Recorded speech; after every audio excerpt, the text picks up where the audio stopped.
오늘 함께 하실 성경은 요한복음 3장 16절 한 절입니다. 함께 읽겠습니다. 시작. 하나님이 세상을 이처럼 사랑하사 독생자를 주셨으니 이는 저를 믿는 자마다 멸망치 않고 영생을 얻게 하려 하심이니라. 아멘.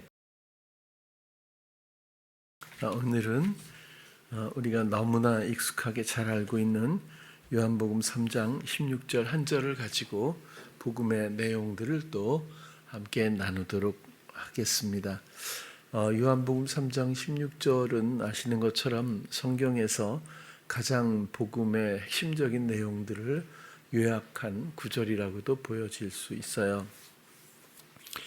그런데 너무 익숙한 만큼 우리가 간과하는 내용도 없지 않아서 오늘 함께 조금 더 자세히 살펴보려고 합니다.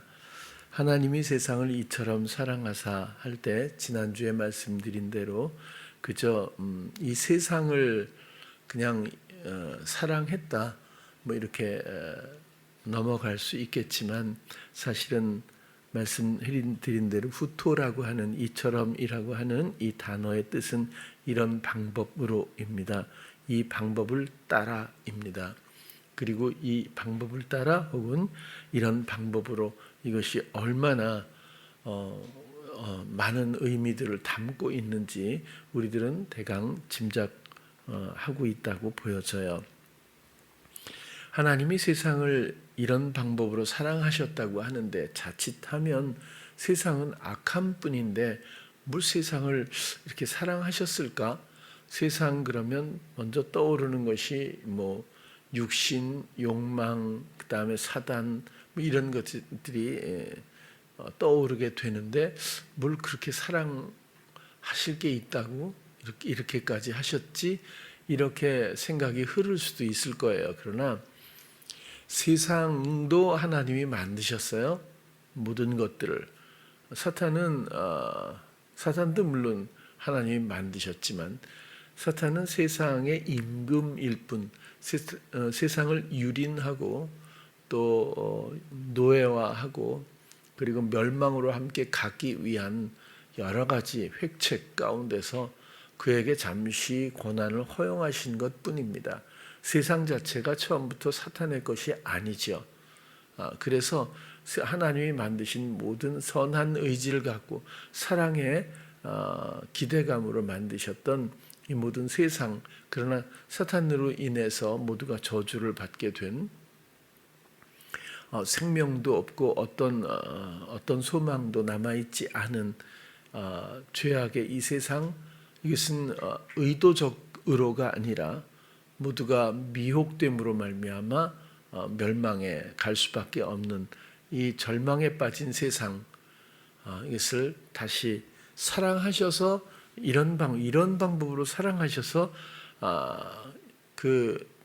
예수 그리스도를 혹은 이런 방법으로 사랑하셨던 그 하나님을 믿는 자마다 멸망하지 않고 세상에 미혹되어서 끝내 사단과 같이 멸망하지 않고 영원한 생명, 하나님의 생명, 부활의 생명, 하나님이 원래 동산 중앙에서부터 계획하고 있었던 그 생명을 모두에게 소유케 하려 하심이라라고 하는 그런 설명입니다. 그래서 세상을 무조건 악하게만 볼 것이 아니라 또 선과 악이라고 하는 개념조차도 어찌 보면 하나님 앞에서는 사랑을 이루기 위한 하나의 과정이자 필요일 뿐이고 하나의 요소라고 생각이 들어요.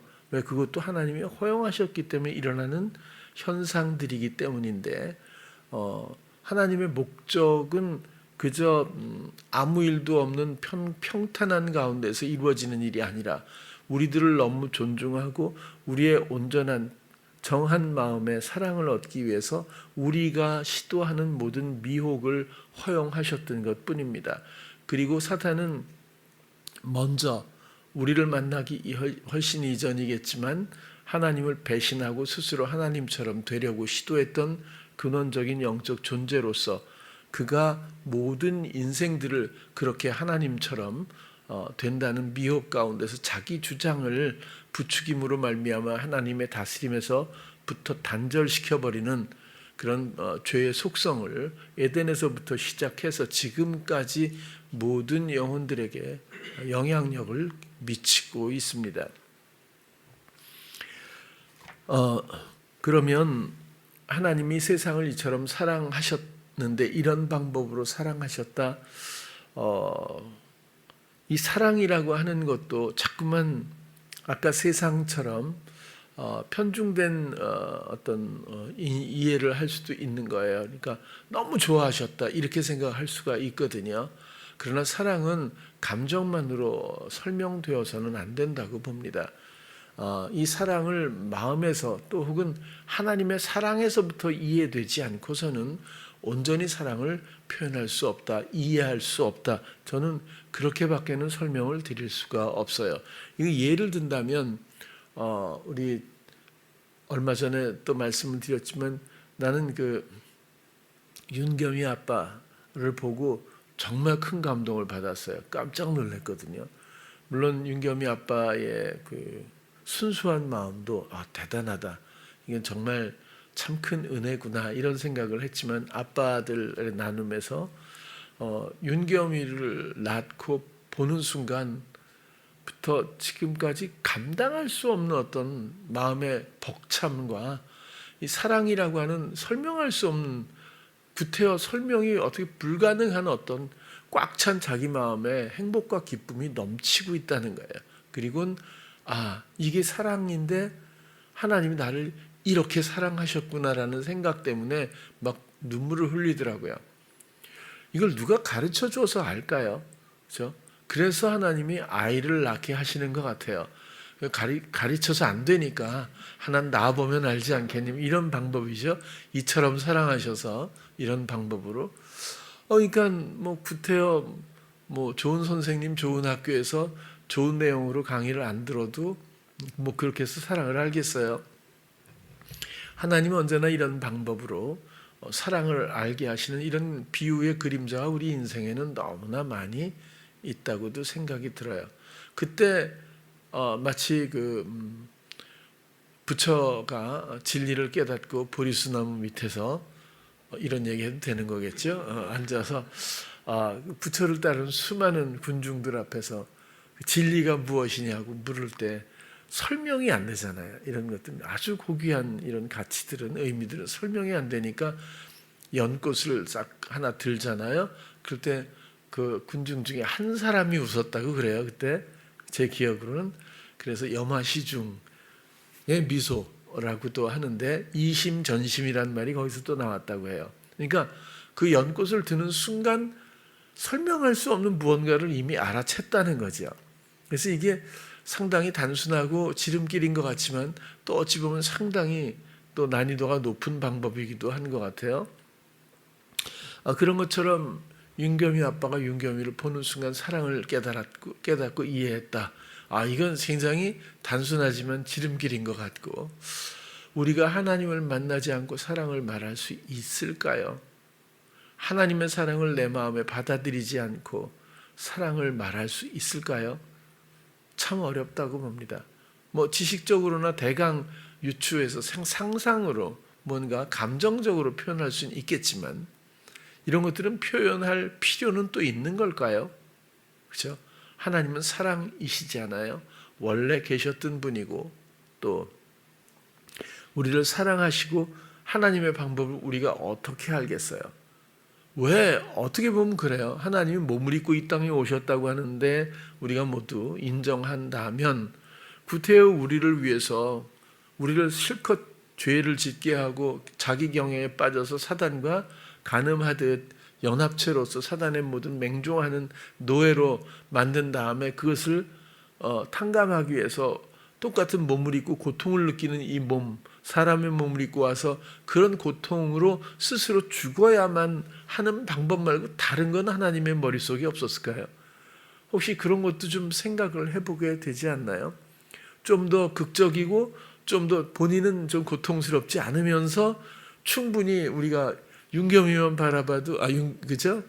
충분히 알 수 있는 어떤 방법이 있었을 텐데 왜 그런 방법이 아니라 본인을 다 내어주고 물과 피까지 조롱과 모욕과 모든 것들을 다 내어주고 나서 그 앞에서 그 마음을 기다려야만 했을까? 왜 이런 방법이었을까? 역설적으로 말하면 이것이 사랑이라고도 한번 등식이죠. 정의를 한번 해보는 거예요. 내어주지 않고는 견딜 수 없는, 상대가 전부이고 상대뿐인 그런 마음, 이것이 사랑의 속성이 아닐까, 그런 생각을 해요. 얼마든지 다른 멋진 방법, 고통스럽지 않은 방법 있었겠죠. 그러나 하나님은 굳이 우리를 마음껏, 사실 이게 호세아서에도 보면 그러니까 순결한 아내를 만나는 장면이 없잖아요, 그렇죠? 이게 음란한 것을 즐기는 여인인데 그를 사랑하기로 했고 사랑했고 또 값을 치러서 불러서 같이 살잖아요. 사랑하자고. 그리고 또 튀어나가지만 어쨌거나 하나님의 사랑은 왜 이래야만 할까? 라는 생각을 한 번쯤 해보게 돼요. 그런데 이 사랑을 입게 된 우리 입장에서 본다면, 이러고도 마음이 움직이지 않으면 참 이건 성 어렵다고 보는 거죠. 근데 이 사랑을, 예수님을, 성령을 우리가 마음에서 만나고, 예수님 왜 당신이, 그러니까 내가 너 때문에 이렇게 하고 이렇게 하고 이렇게 했잖아. 네가 좀 마음을 돌려주면 안 돼. 이런 설명의 과정이 필요하다면 이거 굉장히 또 어려운 것 같아요. 근데 언제나처럼 윤겸이를 보는 것과 동일하다고 보거든요. 주님을 딱 만나는 순간 모든 것을 알고 있는 것처럼 알게 된다고 늘 말씀드렸죠. 그리고 여태까지 내가 감각해보지 못한 어떤 정서가 확 형성되지 않던가요? 전혀 다른 세계에 갑자기 위치 이동된 것처럼, 아니 내가 움직인 것이 아니라 내 주변의 모든 것들이, 원래 있었던 것들이 실상이 나타난 것처럼 모든 것들이 아름답고 귀하고 또 선하고, 이렇게 아름답지 않은, 고결하지 않은 그리스도의 향기 이외의 다른 것들은 주변에 전혀 어떤 개념조차도 없는 그런 상황들을 경험하게 되지 않겠느냐는 거죠.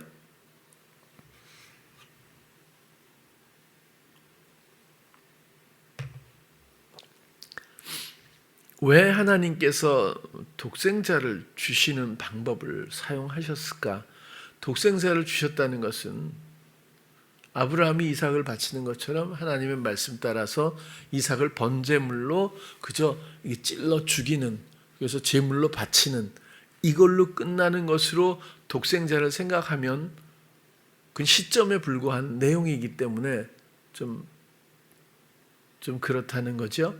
다시 말해서 독생자를 주셨다는 것은 그저 번제물, 다시 말하면 십자가에 달려 돌아가시는 사건 때문에 독생자를 주셨다는 것을 이해하면 너무 적은 이해라고 하는 거예요. 독생자는 홀로 생명이시기도 하지만 하나님이 몸을 입고 이 땅에 오신 존재감을 표현하기도 하는 거죠. 독생자를 주셨다고 하는 것은 그저 십자가에 달려 죽게 하기 위한 어떤 나름의 스스로의 목적이 아니라, 그 십자가에 달려 돌아가시는 이유는 100% 순수하게 우리들의 죄를 위해서입니다. 우리들의 죄에서부터 구출하기 위해서입니다. 그러면 대가를 지불했기 때문에 우리가 면죄부를 받은 것이 아니라, 이런 설명을 많이 하잖아요. 보통 그게 아니라 이 십자가가 사랑이라는 거예요.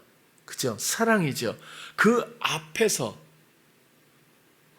그 십자가 앞에서, 그러니까 예수 그리스도가 스스로 십자가에 달려 돌아가셨다는 사건 하나, 이 사실만으로 모든 인생들이 그냥 구원을 얻은 게 아니라, 그 사랑의 십자가, 하나님이 몸을 입고 이 땅에 오셔서 우리의 모든 죄됨을 대신해서 죽으신 그 사랑 앞에서 더 이상 우리가 이전의 삶으로 간음하고 미혹당하고 멸망길에 함께 동참하며 오히려 하나님을 욕되게 하는 자기 경영길의 모든 이 허망하고 패역한 이런 것들을 나도 죽여야 마땅하다는 거예요. 그것을 원하시는 게 십자가죠. 그게 믿음입니다. 그냥 나를 위해서 돌아가신 예수 그리스도니까 나는 이제 구원받았어 라는 등식은 굉장히 좀 비약이 심한 거죠. 그를 믿는 겁니다. 인자가 들려야 하리니죠.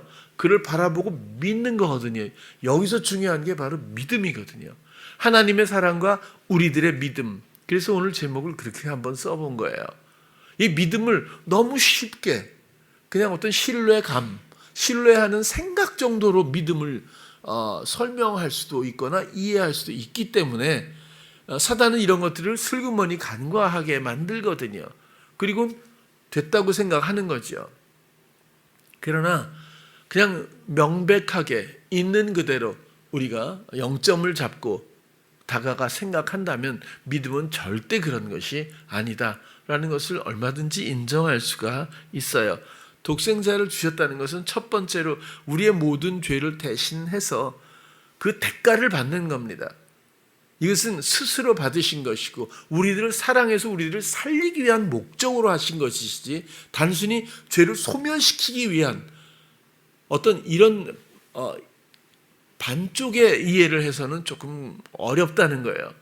사랑 때문에 하신 일이고 우리를 살리시기 위해서 하신 것인데 어떤 방법으로 살려요? 결국에는 예수님께서 모든 것을 갚으셨다는 것도 맞아요.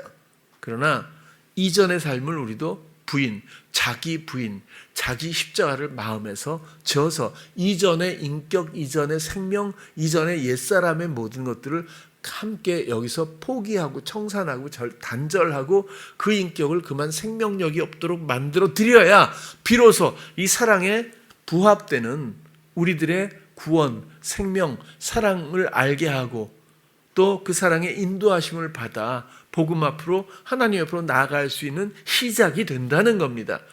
근데 이 시작조차도 하지 못하면서 그저 2000년 전에 예수 그리스도께서 우리의 모든 죄를 담당하셔서 죽으셨다는 사실을 믿으면 구원받은 줄로 생각하라고 이야기하면 내용은 없고 건조한 이론이 될 수도 있다는 뜻이에요. 그리고 이 하나님의 아들은 우리들을 대표해서 죽고 끝나는 것이 아니라 살기 위해서 죽은 겁니다. 우리도 옛사람을 포기한다는 것은 이제 여기서 다 중단하고 끝. 여기서 정지하고 영원히 이 자리에 서 있어. 뭐 이런 정도가 아니라 살기 위해서 포기하는 겁니다. 그리스도의 생명에 연합되기 위해서 내 생명을 이제 그만두는 거거든요. 자, 그래서 그리스도께서 부활의 생명을 얻으셨어요. 하나님이 그에게 기쁨으로 생명을 주셨죠. 그동안 보존되었던 생명나무가 드디어 생명의 빛을 발하는 순간이 될 것이고 우리는 모두가 접붙임되기 시작하는 그런 단계로 진입한다고 보여져요. 그래서 십자가에서 끝나면 좀 그렇고 십자가 이후에 부활이 있고 부활에서 끝나는 것이 아니라 사흘 만에 몸을 입고 다시 부활하신 예수 그리스도는 그리스도의 일이고 우리하고 무슨 상관이 있겠습니까? 그러나 일단 승천하시고 성령이 오셔서 이젠 모든 영적인 기준, 모든 영적인 감각, 이해력, 지식, 지혜 그 어떤 것이라고 하더라도 성령으로 말미암아 극한 도우심으로 우리가 의뢰할 때마다 인도를 받게 됩니다. 모든 것들을 한꺼번에 축적해서 주시는 법은 별로 못 보는 것 같아요. 거의 없는 것 같아요. 그래서 여행이라고 하는 거죠. 그냥 새로운 장면을 맞이하듯이 새로운 장소에 나아가듯이 순례하듯이 새로운 순간순간들을 그저 맞이하는데 함께 있는 것이 대단히 중요합니다. 그래서 함께하며 그분이 알게 하시고 그분이 생각나게 하시고 그분이 깨닫게 하시는 대로 또 그분을 믿고 모든 것은 그분 안에서 통치되고 있다는 기본적인 백성의 개념 아래서 우리가 항상 기대하고 의뢰할 수만 있다면 동행 가운데서 멍에를 메고 그분이 나를 위해서 생명도 아끼지 않은 헌신이 어떻게 펼쳐지는지에 대해서 결국 우리가 소유케 되고 누리게 되는 이런 하나님의 백성으로서의 거기까지 가서 그 연합된 생명에 우리가 서 있을 때 비로소 복음의 완성이라고 말할 수 있고, 그리고 독생자를 주셨다는 말의 모든 의미가 거기서 완성이 된다고 보는 겁니다. 독생자 예수 그리스도를 이 땅에 보내셔서 십자가에 달려 죽게 하신 이런 이유는, 이런 상황이 단지 해법으로만, 십자가라고 하는 해법으로만 보지 않기를 계속 말씀을 드리는 거예요. 이것은 우리의 연약함 때문이거든요. 또 우리가 각기 제 길로 갔기 때문이고, 또 우리 마음에 원하는 것과 사단의 부추김에 의한 이런 결합체의 절망적 중독성 때문이에요. 이런 것들이 결국 어떻게 해결되는 거죠? 이 옛사람이라는 이 인격체가 개과천선 개선하는 게 아니라 죽을 때 이 모든 것들이 끝나는 거죠. 그렇죠? 죽고 끝나면 뭐 하죠? 그래서 생명, 이 요한복음 3장 16절의 마지막도 생명을 얻게 하려 하심이라, 결국 생명 주시기 위한 사랑의 일들이 창세부터 지금까지 이어지고 있다고 보여지는 겁니다. 그래서 십자가라고 하는 것은 우리의 연약함 때문이에요. 우리가 죽지 않으면 계속 유린당할 뿐이기 때문이죠. 미혹에. 또 주님과 함께 가는 길에 이런 생명까지도 아끼지 않은 고귀한 놀라운 섬김을 받고 도우심을 받아야 마땅한 존재로 창조되었음에도 불구하고 우리는 각기 제 길로 가버리거든요. 이 모든 것들이 해결되기 위해서는 이제 단절밖에 없죠. 생명력이 없도록 죽음밖에는, 자기 부인밖에는 없다는 겁니다. 이것을 완성하기 위해서 십자가는 바로 그것을 유도한다기보다, 그렇죠?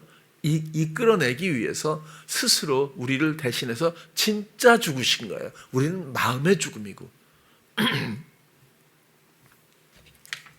그래서 어찌 보면 대단한 역설입니다마는 사랑은 우리 입장에서는 죄로부터 시작된 것이 아닐까, 그런 생각이에요. 우리가 늘 선하기만 했다면 하나님이 독생자를 이 땅에 보내셔서 이렇게 죽으실 이유도 없었고, 우리는 그 앞에 윤겸이처럼 그저 내 마음의 주님을 만난 순간 나를 위해서 이렇게 사랑하시는구나, 이게 사랑이구나라고 감동할 그런 기회도 없었을 수도 있다는 거죠. 윤겸이를 안 낳았으면 윤겸이 아빠가 사랑을 알았을까? 그건 전 몰랐을 것 같아요. 물론 사랑하는 아내도 있겠지만 그거 갖고는 좀 다른 것 같아요. 윤겸이를 딱 봤을 때 하고. 왜냐하면 나연이를 보면서 울은 적은 없었거든. 내가 볼 때 윤겸이를 보는 순간 생각만 해도 막 눈물이 쏟아지는 거죠. 그러면 좀 다른 것 같아요. 근데 물론 아내를 더 많이 사랑하겠지만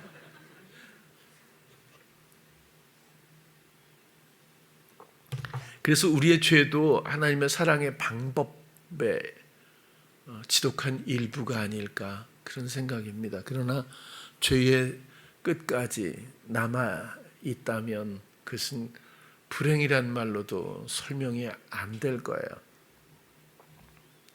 구약에서 에덴에서 그렇게 미혹된 죄성 가운데서 결국 애굽으로, 또 거기서 종노예, 그리고는 예수님으로 인해서 탈출하게 되는데, 다시 말해서 모세로부터 탈출하지만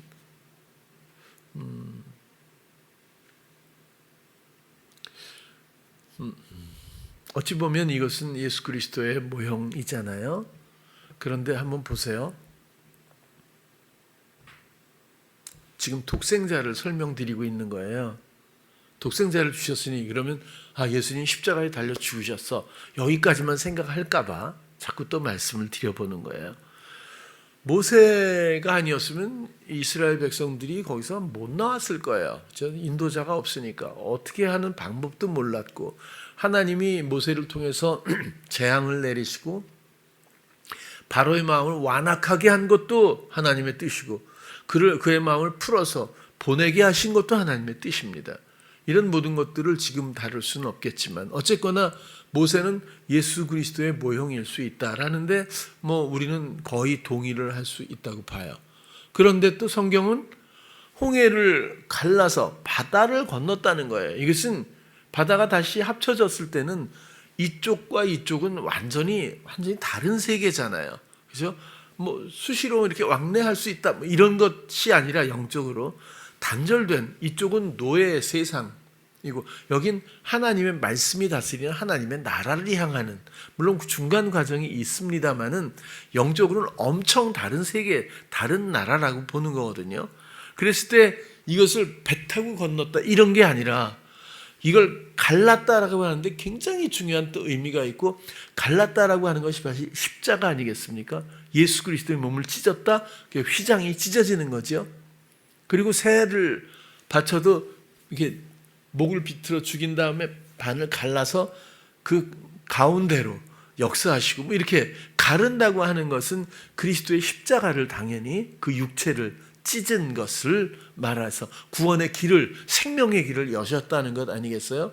그러면 모세도 예수님, 홍해도 예수님 이렇게 되나? 우린 좀 그런, 저만 그랬나요? 왜 다 그러면 어떻게 되는 거지? 그런데 그 다음에 보세요. 목마르대요. 반석을 쳐서 생수가 나와요. 이 반석은 예수님이 아니겠어요? 그렇죠? 또 불순종 때문에 막 불뱀에 물렸대. 그 죄를 다 담당함으로써, 불뱀은 뱀이잖아요. 독이 있는 뱀이잖아요. 왜 독뱀을 만들어서 그 모형으로, 독뱀 자체는 아니에요. 근데 독뱀의 모형을 해가지고 장대에 높이 달았을 때 그것을 보고 소망하고 믿은 사람들이 살았겠냐고요. 예수님은 세상의 모든 죄를 담당하신 죄인으로, 그러나 그는 죄인의 본체는 아니에요. 그 예수 그리스도가 우리를 대신해 죽으셨다는, 우리를 구원하신다는 이런 어떤 그리스도에 대한 믿음으로 말미암아 또 거기에서 바라본 자들이 살게 되는, 여기서 물론 믿음입니다만은 이런 십자가에 대한 모형도 그곳에 당연히 의미가 나타나고 있다고 보여져요. 또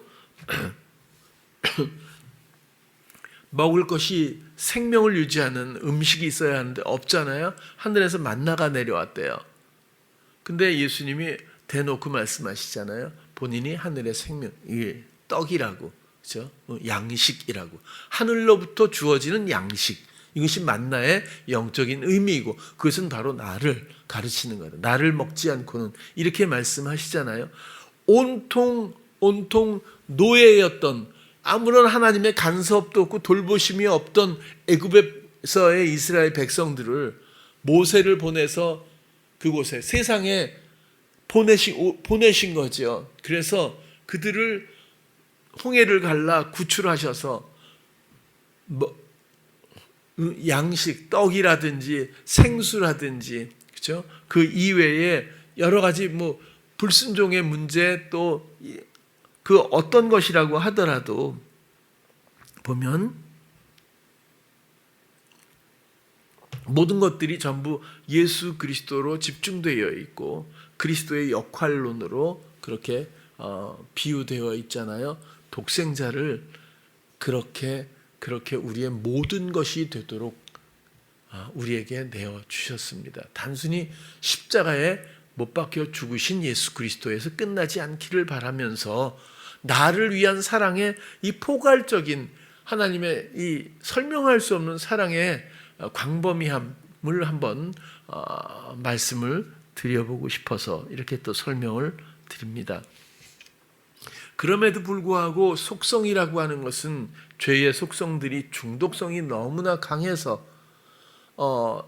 이스라엘 백성들이 이렇게 구원을 받고 홍해 반대편에 도달해서 정말 영광의 노래를 부르며 찬양하고 했던 또 이 백성들이 금방 불평하고 먹는 것 때문에, 그죠? 또 환경 때문에, 궁핍 때문에 뭐 원망하잖아요. 여러 가지로 원망하고, 그리고는 말씀을 주셨는데도 불구하고 말씀을 지키지 않고 순종하지 않고 불순종하고, 또 그것뿐만이 아니라 세상을 오히려 더 동경하고, 가나안에 가보니까 막 너무 풍요로운 또 거기서 이제 바알과 아스타롯이라고 하는 토착 신들이 있잖아요.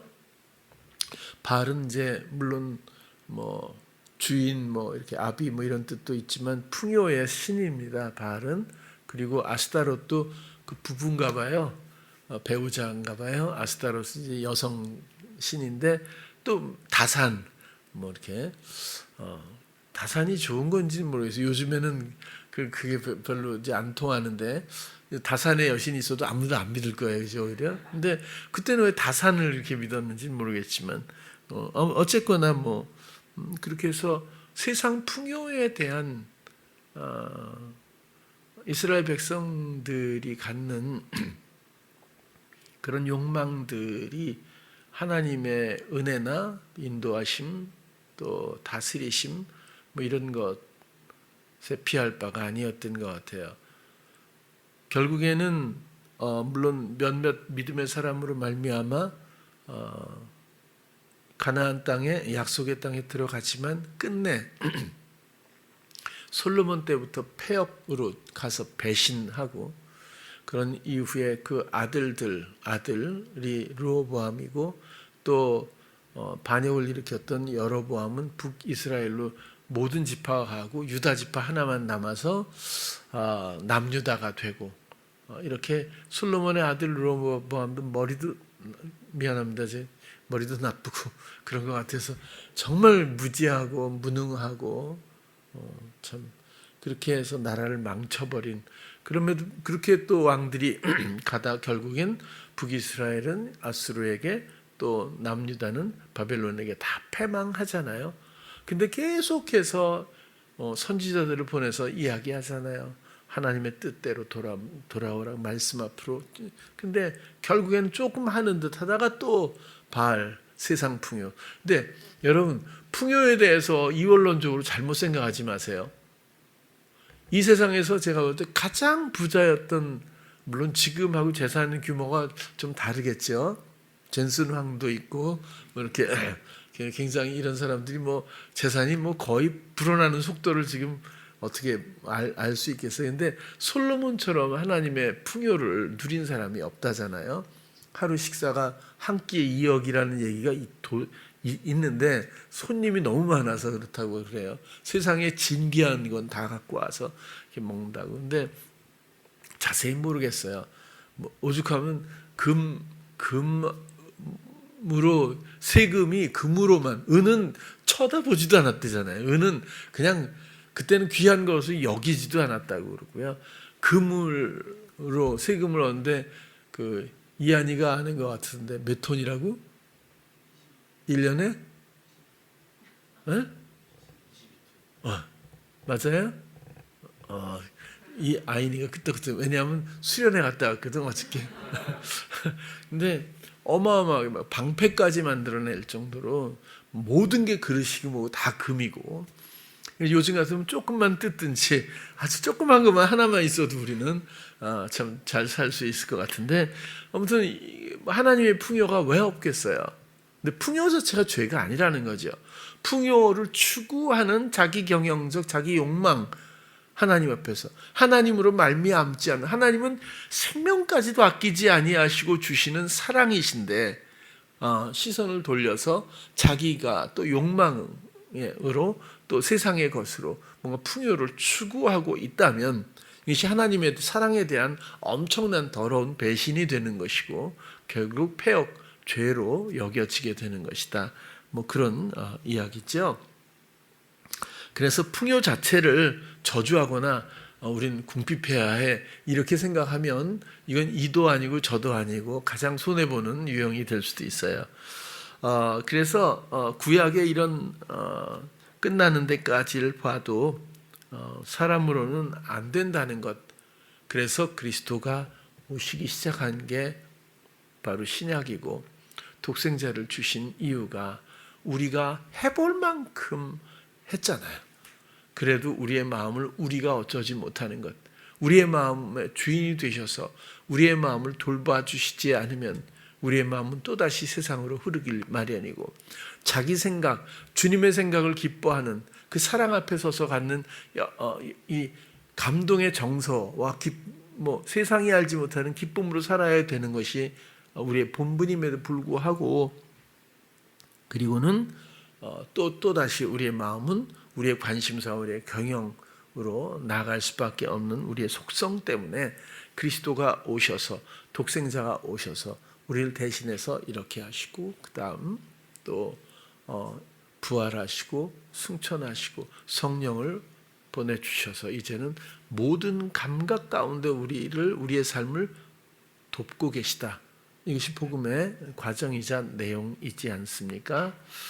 그래서 이제 우리의 몫이 그러면 뭘까? 하나님의 사랑은 이렇게 이루어졌다면, 이런 방법으로, 그럼 우리는 그 사랑을 믿는 거죠.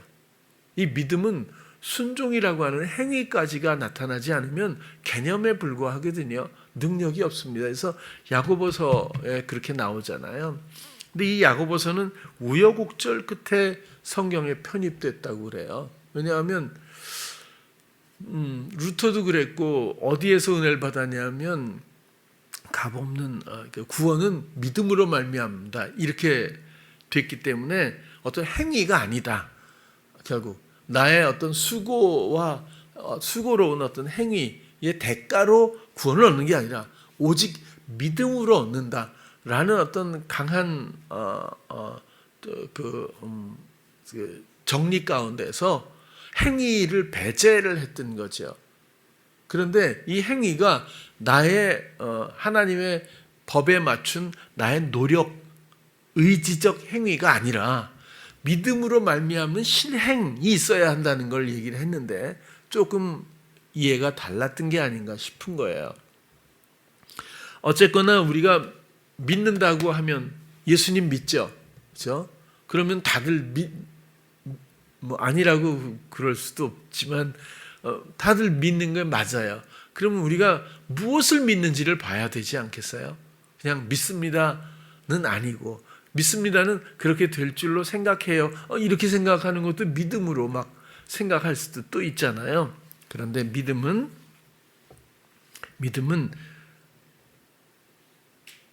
이런 방법으로까지 우리를 사랑하신 그 하나님의 사랑을 믿는 겁니다. 근데 우리가 이해를 통해서 믿을 수 있겠어요? 아니요. 어렵게 느껴지면 윤겸이를 생각하세요. 그냥 주님께 내 마음 드리면 아는 것으로 믿어지게 되죠. 이미 알고 있는 것처럼 그냥 믿음이라는 단어가 구태여 필요할까 싶어요. 그냥 항상 모든 것들이 상대가 기준이고, 또 모든 것들을 알게 하시는 그분의 놀라운 도우심으로 말미암아 우리는 충분히 믿음 위에 서 있게 된답니다. 또 하나님의 신실하심을 믿는 거죠. 그렇죠? 또 하나님의 돌보심도 다스리심도, 어떤 상황도 마찬가지거든요. 이게 하나님이 살아계셔 막 이렇게 하는 건 홀로 있다는 뜻이에요. 아직도 자기 경영 가운데 있다는 거죠. 그러니까 자기 마음에 안 맞고 자기 생각에 틀리다고 해서 하나님을 인정하지 못하거나, 그렇죠? 하나님의 뜻에 대해서 관심을 못 갖고 있는 정도의 상태. 그러니까 하나님이 이럴 수가 있습니까? 이렇게 얘기를 하는 것 아니겠어요? 하나님이 그렇게 따지면 우리 보고 너희들이 이럴 수가 있니? 이런 소리를 왜 안 하셨겠어요? 넌 끝내 또 이러냐? 또 내가 이렇게 은혜 주고 또 이렇게 해줬는데 너는 또 그런 얘기하면 한도 없겠죠. 자, 그런 불가능한 정말 절망적인 우리들을 죽음으로 사랑하셨어요. 그리고 우리를 그만두게 만드시길 원하셨던 것뿐이고요. 믿음은 결국 그런 주님, 이런 방법으로까지 사랑하신 하나님을 믿는 거고 그 사랑을 믿는 거죠.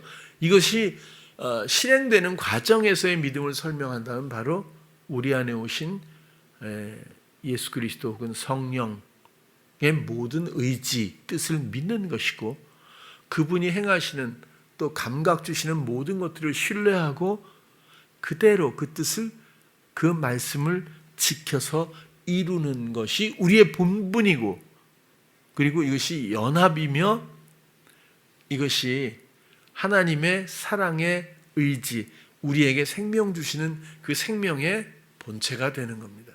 그래서 우리 스스로 어떤 자격으로 사랑받거나 자격으로 뭔가 이렇게 생명을 얻거나 또 아니면 이런 것이 아니라 오직 말씀을 지켜 이루는 우리 안에서 우리의 감각 되신 이전엔 내 생각대로였지만 이제는 내가 마음에 원하는 것이 어느 정도 영향력을 갖고 있었지만 이제 이 모든 것들은 잘라내는 거거든요. 그죠? 생명력이 없는 상태에서 오직 하나님의 뜻, 또 성령의 인도하심에 따라서 또 그것을 감당하게 하시는 모든 역량을 우리에게 주실 때 우리가 마음을 들이면 우리는 이미 그 길 위에 서 있는 사람으로 발견되는 것, 그렇게밖에는 좀 설명드리기가 좀 그런 것 같아요.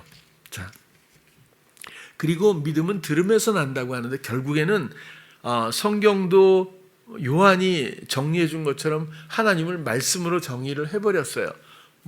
어떤 정체성으로 이렇게 정리되기가 어려운 분이잖아요. 형체도 없으시고 영이시긴 하지만 그분을 사랑이라고 말해도 100% 옳은 말씀이고 그분을 말씀이라고 해도 또 옳은 거죠. 그분을 어떻게 뭐라고 규명할 수는 없을 거예요. 그럼에도 불구하고 그 말씀이라고 하는 것은 굉장히 중요한 뭐라고 해야 되나 무게감과 그리고 정체성에 대한 의미를 갖고 있어요. 왜냐하면 이 말씀이라고 하는 것이 요한이 처음 주장한 얘기가 아니기 때문입니다. 요한도 어떻게 설명해요? 그 태초의 말씀이 계시니라 이렇게 시작하잖아요. 그분은 원래 계셨던 분이고 그분이 창조하신 분이고 그분이 이렇게 사랑했고 그분이 이런 방법으로 사랑하시는 그분이 몸을 입고 이 땅에 오셨고 이런 내용들의 흐름과 실상의 진리들을 설명해 주고 있는 거잖아요. 그런데 이 하나님이 이스라엘 백성의 만의 신이 아니라 바로도 그렇고 또 아수르도 고레스 왕도 그렇고 바벨론에요. 어느 누구라고 해도 전 세계에 보면 모든 세상에 항상 말씀이 계셨다고 저는 보여지는 거예요. 말씀은 항상 계셨죠. 그래서 이스라엘 백성 아브라함에게만 노아에게만 딱 이렇게 말씀하시고 다른 사람하고는 아예 상종도 안 했다. 이거는 진짜 크게 틀린 말이라고 보여지는 거예요. 그래서 보면 그전에도 보면 중국에서는 도라든지 그래서 우리 로고스를 도로 아직도 우리 성경에 해석해 놓은 게 많잖아요. 그런 개념이거든요. 또 샤브드 또 음유 이게 굉장히 하나님의 말씀이라고 하는 어떤 이 존재감에 대해서 설명되어져 있는 문헌들이 좀 있거든요. 그래서 하나님은 모든 세상을 사랑하셔서 시작하셨고 이스라엘 백성들에 대한 이런 일들은 이것대로 조명을 해야 되겠지만 딱 여기 국한된 것만은 아니에요. 우리는 정말 처음부터 자격이 없었는데 이 유대인들이 말을 안 들어서 편입 티오가 나서 우리가 들어가고 이런 게 아니거든요.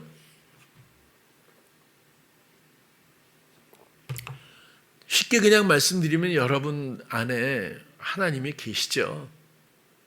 우리의 관심의 정도 차이일 뿐이죠. 못 느낀다면.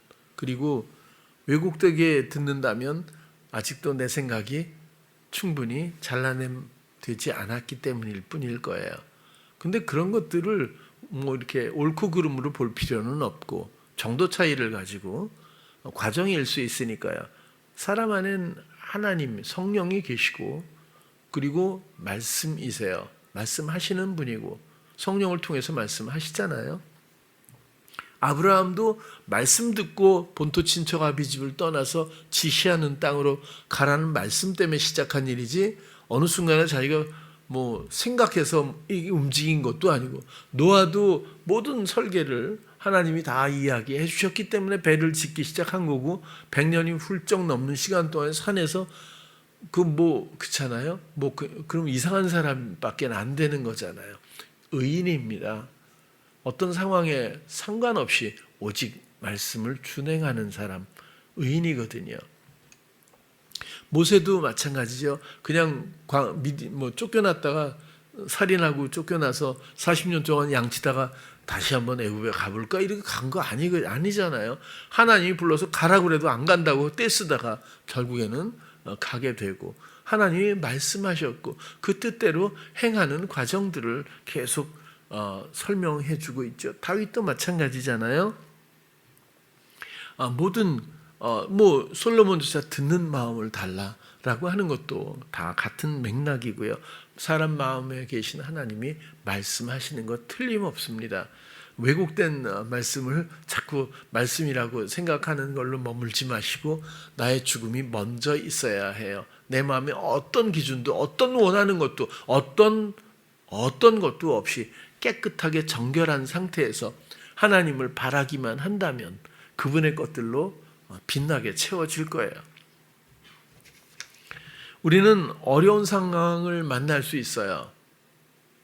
살다 보면 이것을 어렵다는 어떤 측면에서 꼭 이해하지 않기를 바랍니다.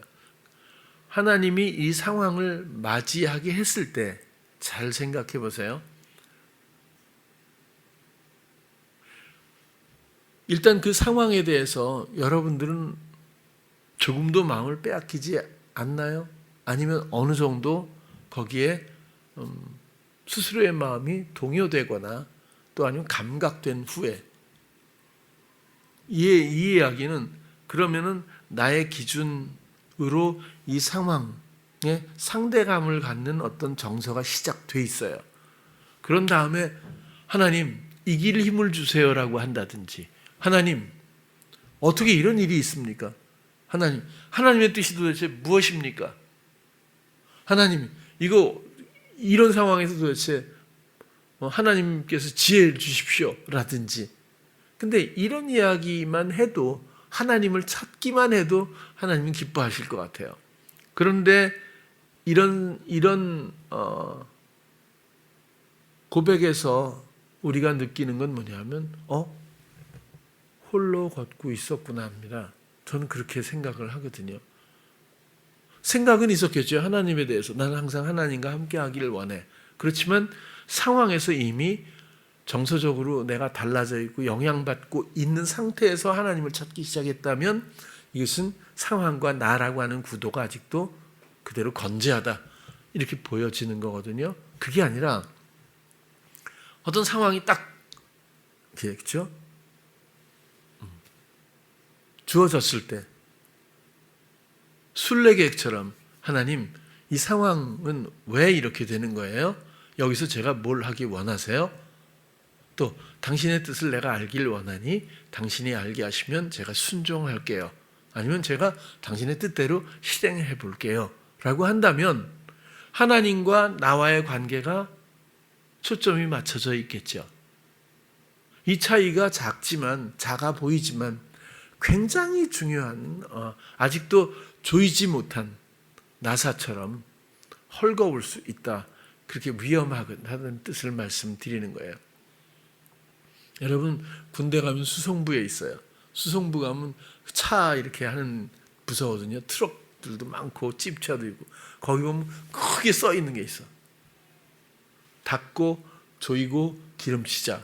그러면 수송부는 계속 하루 종일 그거 하는 거예요.